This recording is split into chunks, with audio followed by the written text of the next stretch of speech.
अस्सलामुअलैकुम दोस्तों, मैं हूं असलम आलम और आप देख रहे हैं गल्फ़ एक्सपर्ट। दोस्तों, आज की वीडियो में मैं आप लोगों के साथ मेडिकल और फिंगर के बारे में बात करने वाला हूं।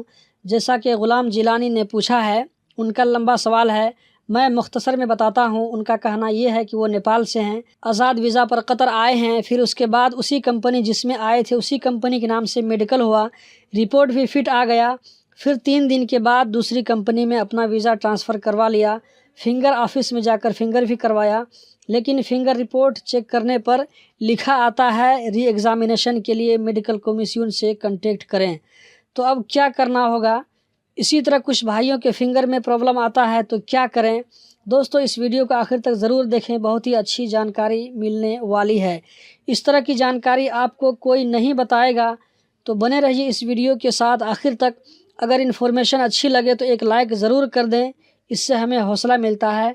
और अगर नए हैं तो इस चैनल को सब्सक्राइब भी कर दें और साथ में बेल बटन पर भी क्लिक करें, ताकि आपको हर नई वीडियो की अपडेट मिलती रहे। तो दोस्तों, आपने सवाल सुन लिया, अब हम चलते हैं इसके जवाब की तरफ।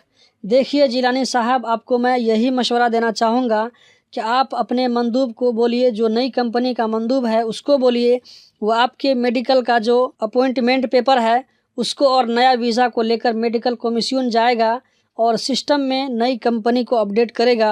अपडेट करने के बाद जब आप अपना मेडिकल चेक करेंगे तो पुरानी कंपनी की जगह नई कंपनी का नाम शो करेगा, और अगर फिंगर पास हो गया है तो वो भी शो करेगा। तो दोस्तों, याद रखना है कि अगर आप नए हैं और मेडिकल होने के बाद कंपनी चेंज करा लेते हैं तो मेडिकल में जाकर अपडेट करना पड़ेगा।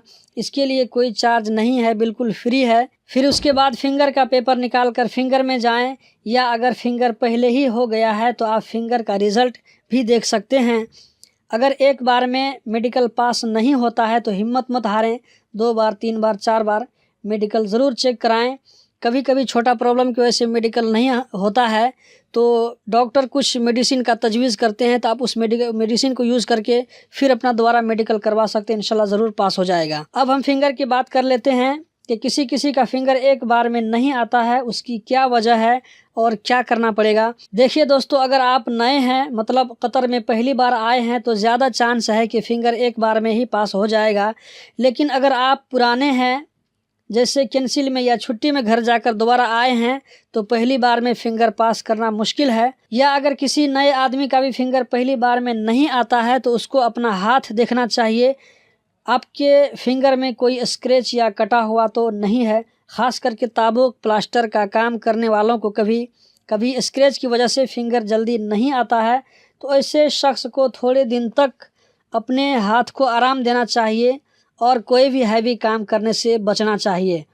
दोस्तों, मैं ये तजुर्बे की बुनियाद पर कह रहा हूँ।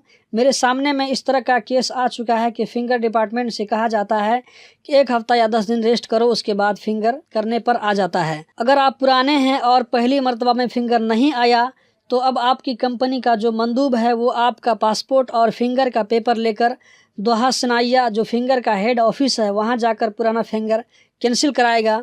पुराना फिंगर कैंसिल कराने के बाद आपका फिंगर का रिज़ल्ट आ जाएगा। दोस्तों, मेरे साथ भी ऐसा ही हुआ।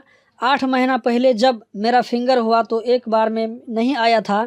दोहा जाकर पुराना फिंगर कैंसिल करने के साथ साथ मुझको वहीं से फ़ोन किया कि अपना फिंगर चेक करो। मैंने चेक किया तो मेरा फिंगर आ गया। तो दोस्तों, ये थी आज की वीडियो। उम्मीद करता हूँ कि आपको बात पूरी तरह समझ आ गई होगी। अगर समझ में आ गई तो कमेंट में ज़रूर अपनी राय लिखें और इस वीडियो को लाइक करके अपने दोस्तों के साथ शेयर ज़रूर करें। यकीन करें दोस्तों, इस तरह की जानकारी बहुत सारे लोगों को मालूम नहीं है। आपकी एक शेयर करने से मालूम हो सकता है। शेयर करने से आपका कोई नुकसान नहीं, लेकिन दूसरे लोगों का फ़ायदा ज़रूर है। तो मिलते हैं एक और वीडियो में, तब तक के लिए अपना ख्याल रखें। हमें दें इजाज़त। अल्लाह हाफ़िज़।